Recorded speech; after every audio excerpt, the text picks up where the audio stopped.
Nice one, mate. I appreciate your time. I know you're a busy man. You've got the kids, you're still working full time, aren't you, as a fireman? Yeah, yeah. I'm a firefighter out here in a county called DeKalb County. So I actually go on shift tomorrow morning, and I'll be on shift from 7 a.m. to 7 a.m. tomorrow morning to 7 a.m. the next day is when I get off. We do 24-hour shifts. So Jeez. How often, exciting stuff, man. exciting's one way to put it. How often do you get a train then? So I work essentially with that 48 with that schedule that I have. I work 24 hours on and then 48 hours off. So essentially it breaks down to like 9 days a month that I work. So the other 28, I mean, the other what, 21 days I get to train, you know what I'm saying? So I actually got this job to be professional fighter. That's why I got it, because I knew the training schedule would Mm. coincide with me, with my work schedule. The work schedule would be so open that I'd be able to train as much as I need to still be considered a professional fighter, in my eyes, at least. Yeah, nice. So you think, if things do go well and you get to take that next step with fighting, or maybe get the call to the UFC or whatever it might be, you think you'd stop the firefighting or you'd still do that? Probably in the beginning I'd keep doing it, but if we start getting them big paydays, then we'll go ahead and let the fire department go. Uh, Nice. I, but yeah, right now I get so much support from the fire department, and so much they love it, because the fire department, they try to push fitness anyway in the department. So me being a fighter is like the epitome of fitness and badassery. It's all culminated into one, and that's kind of like what they're trying to push. I always laugh and say I'm trying to be the next Stipe, but I'm trying to be the first Nate Williams. You know what I'm saying? We already got Stipe, he's doing his thing, world champion firefighter, but I'm trying to let the world know that it's other firefighters that got hands too. Let's get straight to it then, because I've kept my eye on you for a while, and we've followed you and we've seen what you've been doing. Obviously, you've had some great fights, particularly in this like sort of last year or so. Um, but I was sort of waiting for the perfect time to maybe have a chat with you, and it now seemed like a good one because I noticed that obviously the whole time I've followed you, you've been trying to get that call up to the UFC, and it feels like it's coming. But there's a particular push going on at the minute. I noticed that there was a fighter who fell out of this weekend's card, and I noticed that you were trying to step in on just a few days' notice. Um, first things first, has there been any progress on that, or is it is it silence? I think it kind of just fell by the wayside, but I mean, but it's all good. It's all good. No pressure. Now that my name is out there, and I actually like that people are getting behind me and we're tweeting and retweeting and mentioning and all the other things. So um, the support is good. I really appreciate that. And I mean, Trevin Jones is a 35er. I was just trying to throw my name out in the hat and say, hey, you trying to keep the fight on? I still fight at 45. Mm. I'll make 45 this weekend, and we can still scrap it out. I mean, I'm down. So, but at least they know who I am. From what I've heard, that Sean Shelby actually asked to see footage on my last fight. So maybe not this weekend, but maybe contender series is starting up in September. So maybe get me on a contender series. Like I said, I just need my opportunity, and once I get that opportunity, the rest will show for itself. Nice. So yeah, obviously with the weight division, you said that you'd be able to step in at 45. Seem to fight quite a bit your career at 55. So do you have a preference? Do you think you want to maybe, if you did get that call up to the UFC, would you maybe start off a bit lower and see how you get on, or where do you see yourself sort of fitting in? All right, so I'm kind of like in that weird in between. So like if the UFC adopted a 65 division and then made 75 division, 55 would be my ideal weight class. You know what I'm saying? These guys who fight at 55 right now, they walk around 190, some Mm. 200 pounds. I walk around at 175.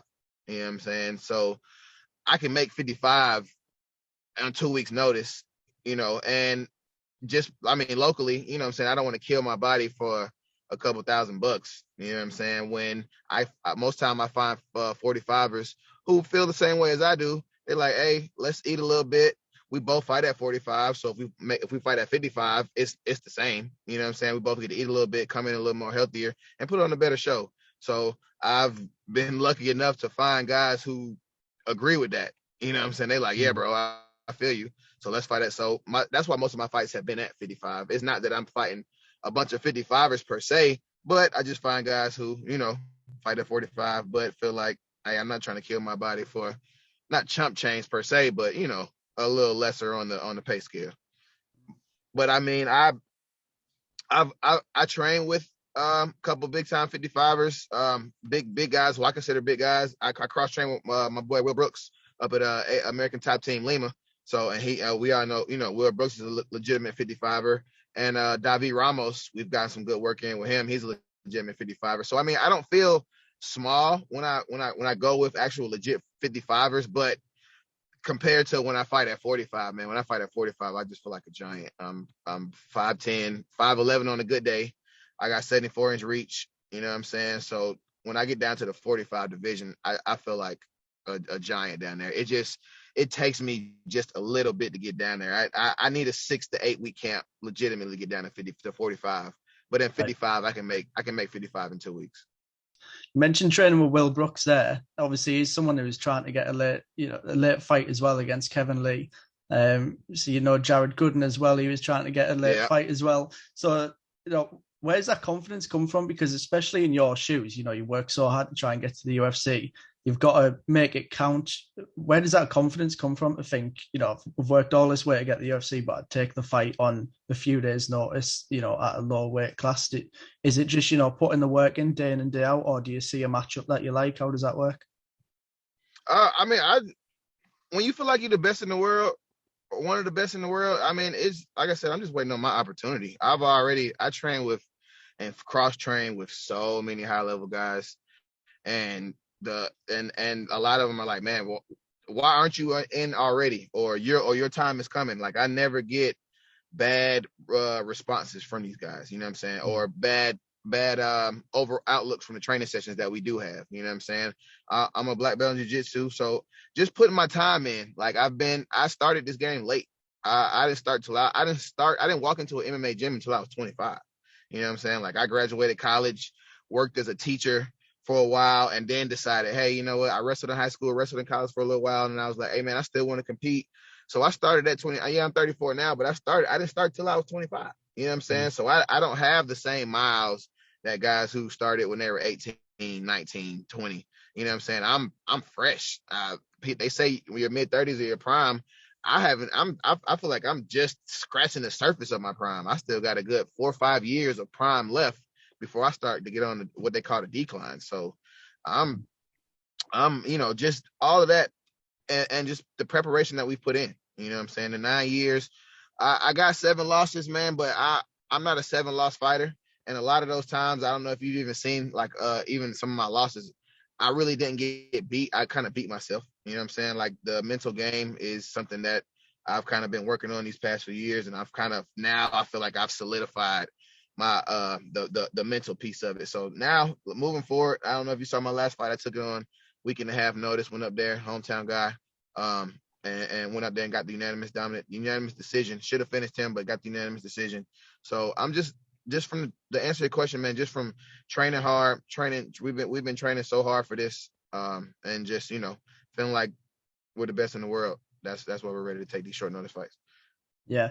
And you touched on the age there. It was something I was going to ask about, because age is a bit of a funny one in MMA. Like you say, you got people who start late, like Yo Romero, Daniel Cormier, who just go on to put some of the best work in when they're sort of kicking 40. So you're not really worried about thinking, all right, I'm 34, I need to get in there quick. Are you just pretty chilled about it? No. So I'm like, at this point in time, 34 is not old, but it's old enough to where you need to be in there. Once you get in there, then it's like, all right, age is not such a factor anymore. But getting in there, age kind of still, that clock's kind of still ticking. You know what I'm saying? So every fight is important. Every fight counts anyway, but every fight now, like, counts. Like, a loss right now probably, is gonna put me 3-4 steps back compared to how it would if I was a few years younger. So now everything counts. Every fight that I fight now is in my mind is a championship fight, because every fight now matters. So yeah, so until I get in, I feel like that clock is ticking. But when I get in, because I'm going to get in, so when I get in, then I feel like that clock is going to slow down, and then I'll Yeah. be able to, focus on, the bigger task at hand. Yeah, that makes sense. How easy is it to try and plan for getting in? Because obviously you've got sort of first round management and some good guys around you. Is it easy for them to try and map it out for you and say, this is what you need to do and you're going to get there, or is it just just keep trying to win and eventually it'll come? What's that like, trying to gauge where you're at? Yeah. My shout out to my boy Dave Arvello. He's my contact through first round. He's just like, he set the blueprint out. He's like, man, we just gonna keep winning because he got Brian Kelleher. He worked with Brian Kelleher, getting Brian Kelleher into the UFC. So, and he was just like, hey, we just kept winning, kept knocking people down until they couldn't deny us. So, that's just the plan. Just keep winning in a dominant fashion, and eventually, and stay in shape. Because right now, like I said, I got 20 fights coming up on my 21st fight coming in September. And now I'm at that range where, hey, and I got double digit wins. So I'm at that range where, hey, a late notice opportunity, short notice opportunity can come. And if I'm 20, 30 pounds overweight, I'm going to miss. And that might be my opportunity right there that I might not get. So staying in shape. That's why I was ready to take this fight. Cause like I said before, usually I walk around at like 75, but I woke up this morning at 164. So I've been, what I'm saying, like a lot more conscientious about my weight, about my diet, just trying to make sure that I'm in trying to make sure everything is perfect. Cause like I said, that clock's ticking. So I don't have time to like cut corners anymore or play around here. I need to make sure I'm making sure I'm doing everything I need to do. So when that opportunity comes, I'm ready to take it. Yeah, nice. One last thing I'm going to ask about on the UFC side of things, then typical interviewer question, but I do always love to find it interesting to ask. Dream matchups, you spoke a little bit about maybe fighting at 45, 55, whatever it might be. Obviously, you think about getting in the UFC a lot. It's what the ultimate goal is. Is there any fights that you really think about where you think, I want to fight this person before it's all said and done, before it's over, I want to get in the cage with this guy? Is there any of them kicking around? Yeah, man, I want to fight Alex Caceres. I think me and Bruce Leroy, especially as a UFC debut fight for me, I think me versus Bruce Leroy would be fireworks. You know what I'm saying? I watched him since he got in there. So Alex Caceres would be a great fight for me. Actually, I got history with Jonathan St. Pierce, JSP. He called me out on the local scene. Me and him, we fought on a couple cards together. I was the main event. He was a co-main event, a couple cards. And we've crossed paths before. We know who each other are. We have, I know his management team and all that stuff. And he actually called me and my brother Robert Hale out before he got to the Contender Series, maybe a few months before. He called us out, and I was like, yeah, bet, let's run it. But then he got his, notoriety, got on Contender, won his fight. Now he's in the UFC. So Jonathan St. Pierce, I feel like that's another great fight for me. You know what I'm saying? I'd love those two matches. Of course, I'm not going to be cliche. Of course, everybody wants to fight the champ. They want to fight everybody in the top 5, the Volks, the Max Holloways, all of that. But let me work my way up there first. Let me take out some let me make a name for myself, get in there, get some dubs, have people getting behind me, and then I'll start to call out those names. You know what I'm saying? But then third ideal, and but I mean, he's down at 35 now. But Aldo, I've always thought me and Aldo I'd be a great. I'm a bad matchup for Aldo. That's what I feel like. But I mean, even him, he's a legend, GOAT in the sport. So that's even way down the line. I'm about to say he's at bantamweight. But Alex Caceres and Jonathan St. Pierce right now. What's happening? we can get that. Nice. Yeah, and one more person I'm going to ask about away from the UFC, bit of a random one, but I've seen he's going back and forth on Twitter, so I'd ask the question who it is. Boston Salmon, what's going on here? What's his situation? Man, so he tried to act, that they try to act high and mighty, try to downplay it, and I don't blame him.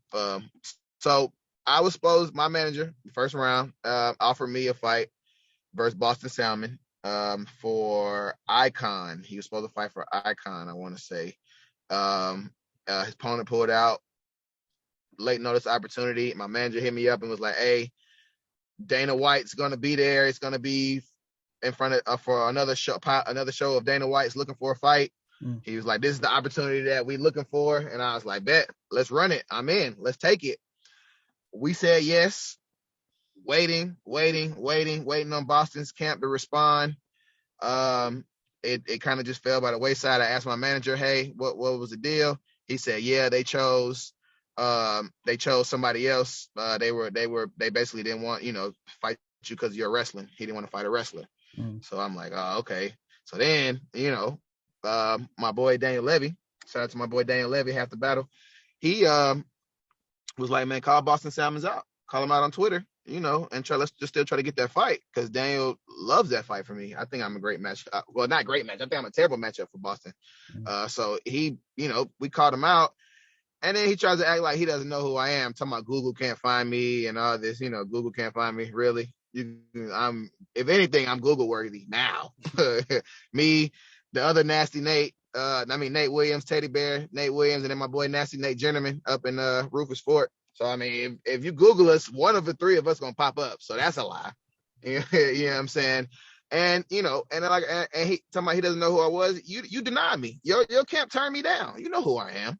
So, I just, I like talking a little shit, going jaw-jacking back and forth a little bit. So he that's all it was. But he knows what the matchup is. I told him, if you want a real fight, stop handpicking your fighter. You want a real fight, I'm one phone call away. So yeah.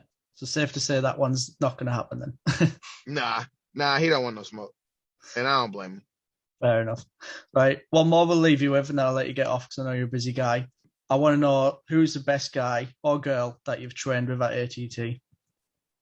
The Lima brothers are there. Douglas Diego, my boy Trayshawn Gore. He's getting ready to his episode debuts. The last episode comes on tonight on the Ultimate Fighter. Check out my boy Trayshawn Gore. Will Brooks. It's so many names up there. I got my brother Robert Hale from my gym, F3 Sports, best gym on this side of Mason-Dixon line in the USA. My boy Robert Hale, look out for him. He's 9-5. He's getting ready to we'll get him on 2 more fights. He's getting ready to knock his way down to the UFC as well. Jared Gooden, you already know, cross train with him a lot. He's in the UFC now. He just won by knockout.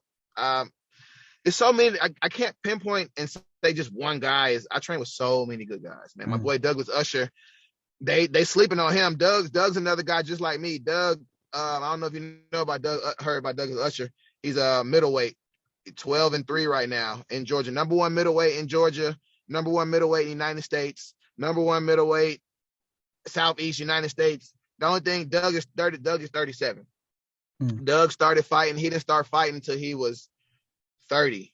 You know what I'm saying? Didn't start MMA till he was 30. Doug is now 12-3 on an 8-fight win streak. And 8 of his, I think, all his fights are by knockout or some. No, 8 of his fights are by knockout or submission. So he's on an 8-fight win streak and an 8-fight finish streak, and can't get nobody to fight Doug locally, of course. And just Mick Maynard is just keep talking about, I guess saying Doug's too old. So we've been Bellator. We try to get him in Bellator.